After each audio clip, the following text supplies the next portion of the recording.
네, 여러분 반갑습니다. 1주 2차 시입니다. 사회복지조사론의 이 과학적 지식의 형성 방법에 관해서 수업을 진행하고자 합니다. 자, 지식은 다양한 경로를 통해서 습득이 가능합니다. 자, 지식의 형성 방법은 백과사전이나 인터넷이나 다른 사람들로부터 가르침이나 제3자를 통해서 지식을 얻는 방법도 있고요. 또 합의를 통해서 신념을 통해서도 간접 경험에 의한 방법으로 지식을 습득할 수도 있죠.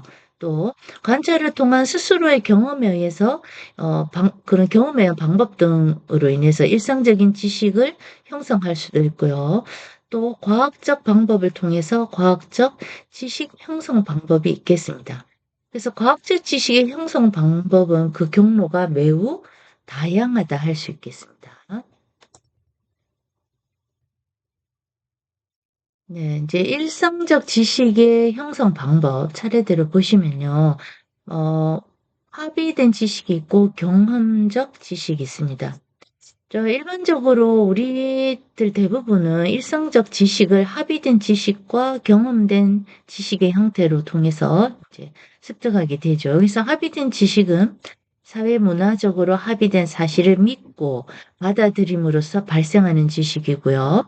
또 다수의 사람들이 그렇게 합의함으로써 그것이 사실이 되어버린 거죠. 그래서 다양한 문화적 사회화의 과정이 이러한 합의적 사실을 유포하게 만듭니다. 그래서 반면에 경험적 지식은 직접적인 경험에서 도출된 지식을 말합니다. 모든 사실들을 개인적인 경험과 발견에 의해서는 알 수가 없기 때문에 우리는 다른 사람들이 발견한 사실을 단순히 지식으로 받아들이게 되는 것입니다. 일상적 지식은 일반적으로 전통에 의한 방법, 권위에 의한 방법, 그리고 직관 혹은 경험에 의한 방법으로 형성이 됩니다. 그러니까 우리가 지금 다 경험한 이 지식들은 다 경험한 방법에 의해서 얻은 지식들인데요. 그 경험 내용에는 전통, 권위, 직관 이런 것들도 함께 있을 수 있다는 것이죠. 전통과 권위에 의한 지식은 합의적 지식의 성격을 띈다고 볼 수 있어요. 직관, 경험은 개인의 경험적 지식을 띠고 있죠. 그래서 이 합의된 지식은 일반화된 지식이라고도 할 수 있어요. 아, 누구나 다 그렇다라고 보는 지식이죠. 그래서 효를 행하는 자녀는 착한 사람일 것이다. 이렇게 합의된 지식이 있을 수 있고요. 경험적 지식 중에서는 효를 행하는 사람은 효를 행하는데 다른 목적이 있더라라고 보는 경우 그 개인의 어떤 경험을 통해서 얻게 되는 지식이기도 하죠. 그러나 과학적인 방법에 의해서 발견한 지식이라고는 할 수가 없습니다. 다음 전통에 의한 방법 Method of Honesty 보시면요. 사회적으로 이미 형성된 선례나 관습 이런 사실 등이 축적된 지식을 비판 없이 받아들이는 것이죠. 이게 전통을 통한 지식은 습득할 때 매 세대마다 다릅니다. 그리고 지식 탐구 과정을 되풀이하는데 시간과 비용을 또는 노력을 줄일 수 있다는 것이죠. 새로운 지식을 탐구하는 조사 연구자에게는 어때요? 통하지 않습니다. 그래서 전통에 의한 방법이 오히려 장애로 작용할 수가 있습니다. 그리고 기존의 지식에 반하는 새로운 지식적 탐구는 또 위험한 것으로 간주되기도 하죠. 그래서 전통에 의한 방법으로 지식을 습득하는 경우 새로운 지식적 탐구를 거부하게 됩니다. 예, 그러나 맹목적으로 전통적인 사실에만 의존하는 것은 매우 또 위험합니다. 특히 정보와 기술의 발달이 급격히 이루어지고 있습니다. 이런 현대 사회에서 과거의 전통적 지식으로 인정되었던 것이 오늘날에는 그렇지 않은 경우가 있죠. 새로운 지식이 빠른 속도로 발견되고 있기 때문에 전통에 의한 지식 습득 방법은 이러한 현상에 대한 한계성을 지니고 있다라고 할 수 있겠습니다. 두 번째 권위에 의한 방법인데요. Method of Authority. 그 지식이 해당 분야의 전문가 혹은 전문 집단에 의해서 권위를 부여받을 때 비로소 새로운 지식으로 받아들인다. 앞서 이제 전통에 의한 지식 습득 방법을 설명해 드렸는데요. 전통의 지식 습득 방법 중 하나는 바로 새로운 지식이 계속적으로 나타나는데 즉각적으로 대응을 할 수 없다는 것이죠. 이때 우리들은 과연 새로운 지식이 옳은지 그른지를 판단할 수가 없어요. 그래서 그 지식에 대한 그 분야의 전문가 혹은 전문 집단에 의해서 권위를 부여받은 사람한테 이제 물어보고 그런 새로운 지식을 이게 새로운 지식이 전통의 지식을 반증하는 것으로 맞다고 할 경우는 자기가 이제 그 지식을 받아들일 수 있는 거죠. 또는 그 권위라 교수도 그렇죠. 권위자죠. 그래서 틀린 이론임에도 불구하고 그 분야의 권위자가 "이게 맞아!"라고 할 경우 집단적으로 마치 집단 체면에 걸린 것처럼 따라가는 경우도 있죠. 그래서 예전에 그 황땡땡이라는 교수가 어땠어요? 이렇게 서울대 교수고 내가 세계적인 어떤 과학 전문지에 이름을 올렸다고 해서 어떤 고집도 마치 그 권위자에 의해서 포장이 되다 보니까 진실로 받아들일 경우 이제 문제가 될 수 있겠죠. 그래서 그런 분들은 특정한 지식에 대한 우위성이 있기 때문에 그 반증을 하기가 쉽지 않습니다. 그래서 우리가 복종하게 되는 경우가 많은 거죠. 그래서 권위에 의한 방법은 자기 주장의 타당성이나 설득력을 높이기 위해서 전문 기술을 갖거나 혹은 신뢰할 만한 정보 출처를 제시하거나 또 신뢰도가 높은 공공기관의 유권 해석을 이용하는 경우도 이런 일에 해당이 되겠죠.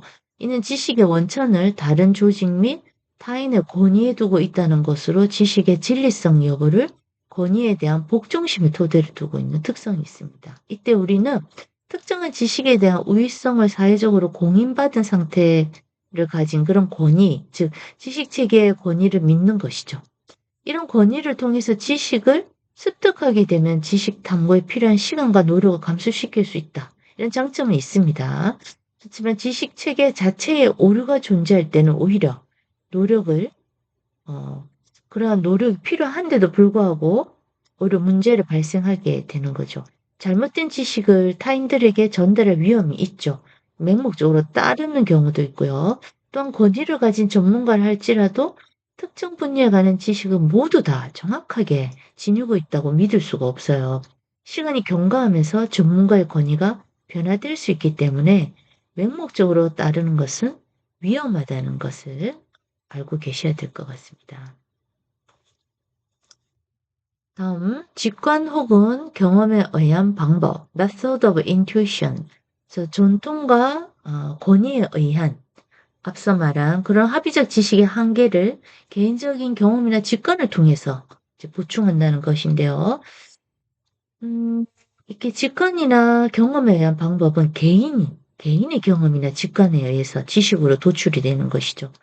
그래서 이것도 과학적인 방법은 아니죠. 전통과 권위에 의한 합의적 지식의 한계를 개인적인 경험이나 직관을 통해서 보충하는데 이게 너무 전적으로 자기의 경험을 신뢰해서도 안 된다는 것이죠. 어떤 현상이 전통이나 권위에 의해서 설명되지 않거나 혹은 그러한 설명이 명백하게 현실에 위배되는 경우가 발생했을 때 기존의 합의적 지식을 벗어난 새로운 지식들이 나타나게 되죠. 이때 우리들은 일반적으로 기존의 지식보다는 스스로 경험한, 내가 경험한 것, 또 직관에 의존한 것, 이건 맞다.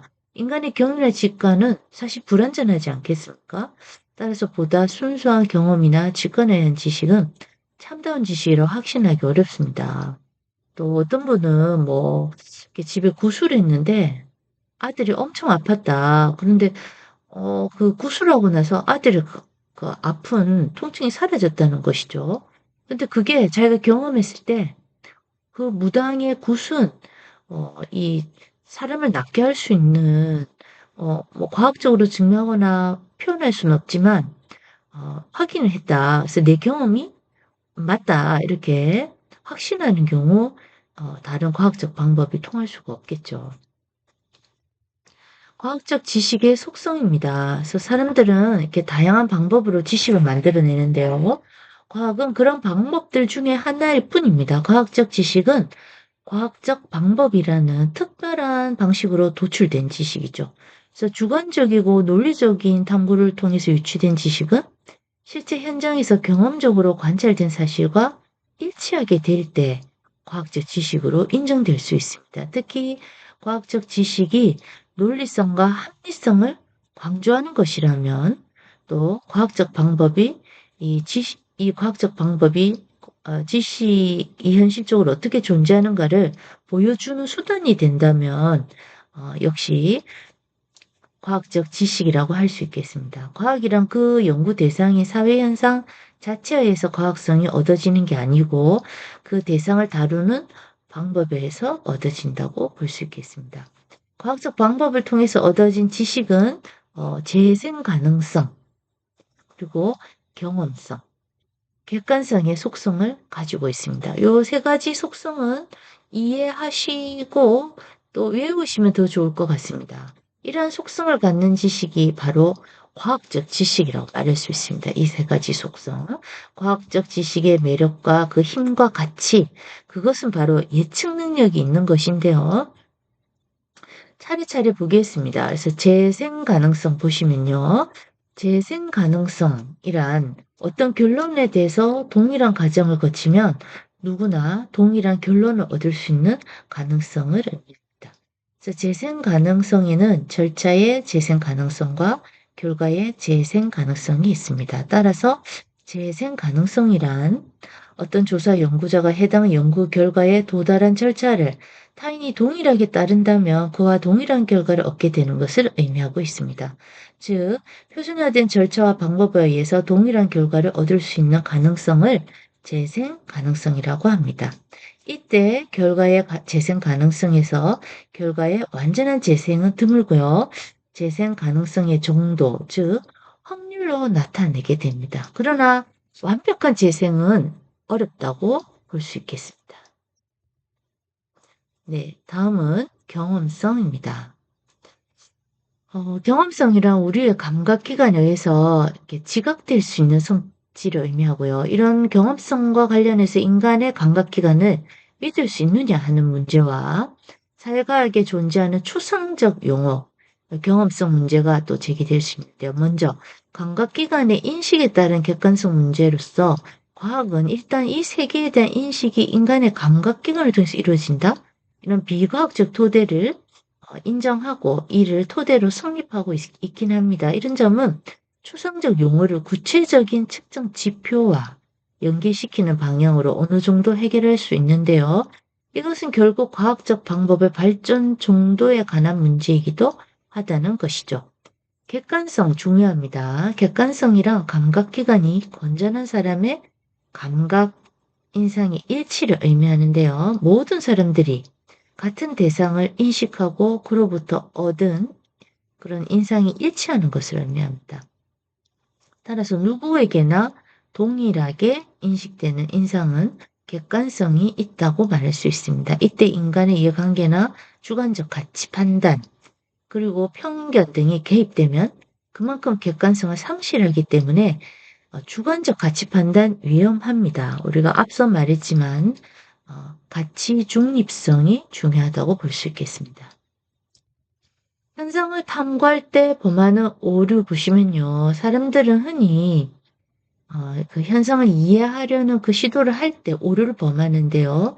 인간의 지식에는 한계가 있습니다. 그런 한계 대부분이 인간이 갖는 본질적인 한계에 있다는 것이죠. 그래서 인간들이 일상적 지식 형성 과정에서 나타나는 일반적인 오류를 방지해 주는 것이 바로 과학적 방법을 통한 탐색입니다. 그래서 현상을 탐구할 때 발생할 수 있는 오류를 살펴보면 다음과 같습니다. 그 오류 첫 번째는 부정확한 관찰입니다. 인간의 일상적인 경험과 관찰은 대부분 의식적으로 이루어지지 않는 경우가 많아서 부정확할 때가 많습니다. 어떤 사건에 대해서 특별한 관심을 두고 지켜보지 않았다면 보통의 많은 사람들은 정확한 기억을 떠올리지 못하고 틀린 정보를 말하게 되는 경우가 있습니다. 따라서 이런 오류를 범하지 않기 위해서는 의식적인 관찰을 해야 하는데요. 이것이 바로 과학적인 관찰인 것이죠. 특히 지식을 형성하는 첫 출발점은 관찰에 있습니다. 그러나 일상적인 관찰 능력에는 한계가 존재하기 때문에 부정확한 관찰의 오류를 범하게 되는 것이죠. 예를 들어서 보시면요. 지난주 수업 시간에 교수님이 무슨 색상의 옷을 입고 왔는지, 머리핀은 무엇을 했는지 등을 정확하게 기억하지 못하는 경우입니다. 이러한 경우는 주의를 기울여서 정확히 관찰하지 않는 이상 대부분의 학생들이 무슨 색상의 옷인지 머리핀은 무엇인지 기억하지 못합니다. 또 분홍이라 하더라도 어떤 학생은 핫핑크였다. 어떤 학생은 뭐 베이비 핑크였다. 어떤 학생은 베이지 핑크였다. 이러고 다양한 색상의 표현을 말할 수가 있고요. 또 무슨 옷을 입었는지 스커트를 입었는데 흰색 스커트였다. 아이보리 스커트였다. 베이지 스커트였다. 이렇게 특히 색상의 혼돈이 많고요. 또 심지어는 선생님이 단발인데 어떤 학생은 선생님이 긴 머리 헤어스타일을 가지고 있더라. 예, 이렇게 완전히 다른 오류를 범하기도 한다는 것이죠. 네, 다음 과도한 일반화인데요. 사람들은 자기 주변에 한두 가지 사건에 대해서 어떤 유형을 발견하면 이를 과도하게 일반화시키는 경향이 있다는 것이죠. 그래서 소수의 사실을 다수의 대상에게 지나치게 확대 적용하는 것입니다. 그래서 발언권이 강한 몇 명의 소수가 그들의 의견을 강력하게 피력하면서 마치 그곳에 모인 전체 사람들의 의견인 양 그것을 일반화시키는 것입니다. 이러한 경향은 특정 가치나 이념이 강한 사람들 사이에서 흔히 발생하는데요. 그러나 과학적 방법에서는 충분한 크기의 관찰 표본을 확보하거나 또 같은 연구를 반복해서 동일한 결과가 재현되는지 확인함으로써 이것을 또 방지할 수가 있어요. 또 예시문을 보시면요. A 고등학교 출신의 친구 몇 명을 만나보니 모두 성실히 자신의 맡은 바 일을 잘하고 있었다며 B라는 사람은 타인들에게 A 고등학교 출신자 모두가 마치 자신이 느꼈던 감정처럼 성실하다고 생각하여 설명하는 경우이다. 예. 그러니까 뭐 어느 학교 학생들이 자기가 아는 뭐 A 고등학교에 있는 친구 몇 명 공부 잘하고 뭐 조용하고 성실하고 좋은 이미지의 친구들 만났겠죠. 그 친구가 A 고등학교를 전체를 대표할 수는 없죠. 그런데 이제 얘기하고 다니는 거예요. A 고등학교 역시 좋은 학교더라. 이 학교에 있는 학생들은 다 너무 외모도 출중해, 공부도 잘해, 또 학교 결석 안 하고 충실히 잘 가.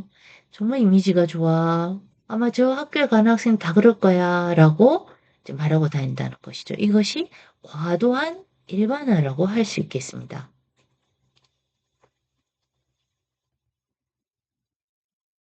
다음은 선택적 관찰입니다. 사람들은 처음부터 자신의 결론이나 주장에 대해서 들어맞는 사건이나 상황에만 기울이고 그 관심을 기울이고요. 관찰하려는 경향이 있다는 것이죠. 이것을 선택적 관찰, selective observation이라고도 하는데요. 과도한 일반화는 종종 선택적 관찰을 하기도 합니다. 자신의 일반화에 딱 들어맞는 관찰만 사실로 선택하고 그 이외의 관찰은 버리는 경향을 말합니다. 유튜브를 보시다 보면 알고리즘이 떠서 먹방을 봤더니 계속 유튜브에 먹방만 올라오는 거예요. 이게 선택적 관찰이 될 수 있어요. 그러나 과학적 관찰은 미리 관찰해야 할 내용들에 대한 그 수와 유형을 조사 설계 단계에서 정해두고 구체화시켜 놓죠. 이렇게 관찰을 하기 때문에 과학적이라는 것이죠. 예를 들어서 흑인이 게으르다고 주장하는 사람은 열정적인 흑인이나 게으른 백인은 아예 보려고 하지 않는 거예요. 이것이 바로 선택적 관찰이라고 할 수 있겠습니다. 보고자 하는 것만 본다. 이렇게 되겠죠. 자, 사후 가설 설정입니다. 사후 가설 설정은 이미 발생한 사건에 대한 결과를 정당화하려고 사후 발생적 가설을 설정하게 됩니다. 그래서 발생한 사건의 결과가 기대한 결과가 다르게 나타났다 할 때 자신이 평소에 갖고 있던 이론에 맞추어서 임의로 해석하고 일정한 가설을 설정해서 그 가설이 검증된 것처럼 꾸미는 것. 페이크라고 할 수 있겠죠. 다시 말해서 어떤 경험이나 관찰이 이루어지고 그 후에 이것을 설명하는 가설이 나타나는 것입니다. 그러나 과학적 방법에는요, 대체로 논리적 추론을 통해서 사전에 가설을 설정하고 그 이후에 그 가설의 진위를 경험적으로 검증하는 절차를 취하게 됩니다. 자, 또 이 예문에 보시면요. 시험을 망치고 난 후에 잠을 많이 자서 그랬던 거야.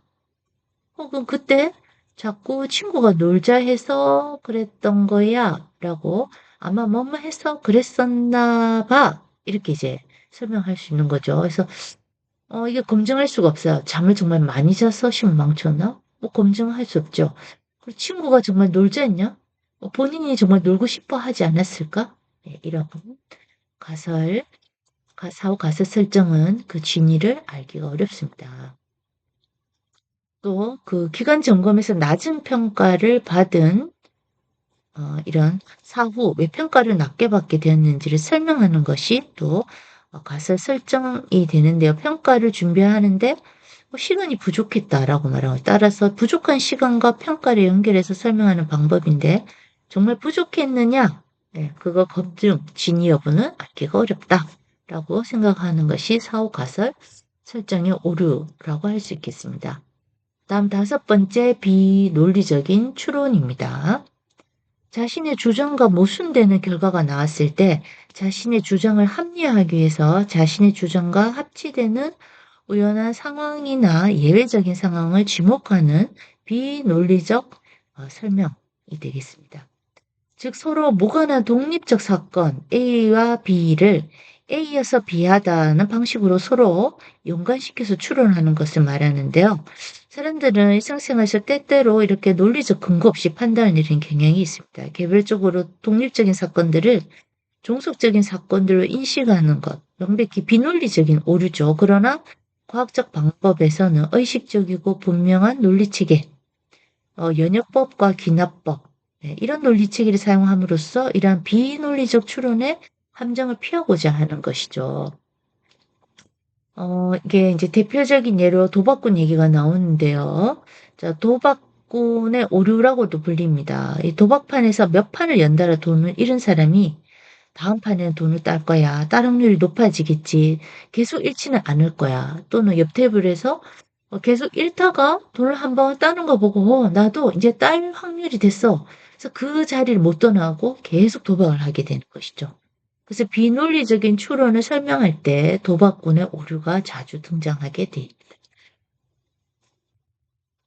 예, 다음은 탐구의 조기 종결인데요. 사람들은 어떤 상황을 이미 이해했다고 판단하고 더 이상 새로운 해답을 찾으려고 하지 않아요. 또 어떤 사실이 완벽하게 이해되기 전에 탐구를 종결하고 싶어요. 그게 불완전한 지식을 낳게 되는 것이죠. 그래서 어떤 형태의 지식이라고 해도 완벽하다고 할 수 없어요. 지식은 끊임없이 변화하고 있죠. 따라서 어떤 사실이 완벽하게 이해되기 전에 탐구를 종결하는 것은 바람직하지 않아요. 사회에서는 이렇게 어떤 연구를 하다가 조기 종결이라는 거 상당히 위험합니다. 자, 과학적 조사에서 우리가 조사를 통해 얻은 결론이 그 이후 지속적 탐구를 통해서 부단히 수정될 수 있고 반증될 수 있도록 그 가능성을 열어두어야 하겠죠. 네, 다음은 꾸며낸 지식인데요. 자신의 선입견이나 과도한 일반화에 들어맞지 않는 현상을 접하게 되면 일반화된 관점을 유지하기 위해서 억지로 그 이유를 끼워 맞추는 겁니다. 그러나 과학적 조사에서는 이러한 오류를 방지하기 위해서 항상 객관적이고 비판적인 태도를 유지하라고 하죠. 그래서 새로운 증거가 나오면 언제든 지식이 수정될 수 있다. 그래서 꾸며낸 지식 중에 이제 신화에 나오는 내용인데요.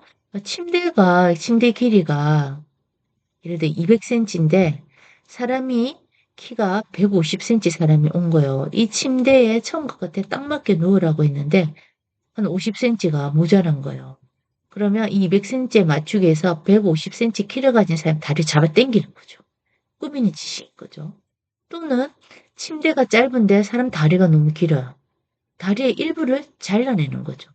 이렇게 범하는 오류, 현상을 탐구할 때 범하는 오류 중에 꾸미는 지식이 가장 위험하다 말할 수 있는데 상당히 위험하기 때문에 그런 예를 이제 들기도 합니다. 또 고정관념인데요.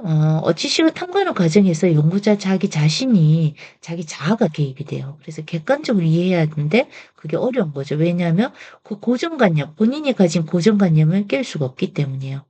그래서 어떤 현상에 대해서 그 관찰이 개인이 가지고 있는 고정관념과 다를 때 그러한 관찰을 객관화시키지 못하는 거죠. 과학적 연구 방법에서는 탐구자의 주관, 가치관 등을 빼야 됩니다. 그래서 배제시키고 최대한 객관적으로 설명해야 한다는 것입니다. 자, 다음 신비화입니다. 어떤 특정한 현상에 대해서 이해하지 못할 때 사람들은 인간의 능력을 넘어선 영역이다. 그런 이유로 이건 초현실적인 것이야 라고 귀결짓는다는 것입니다. 그러나 과학적 방법에서는 이러한 신비화를 배제하고 경험적으로 인식할 수 있는 것만을 대상으로 삼고 있습니다. 네, 여러분 들어주셔서 감사합니다. 마치겠습니다.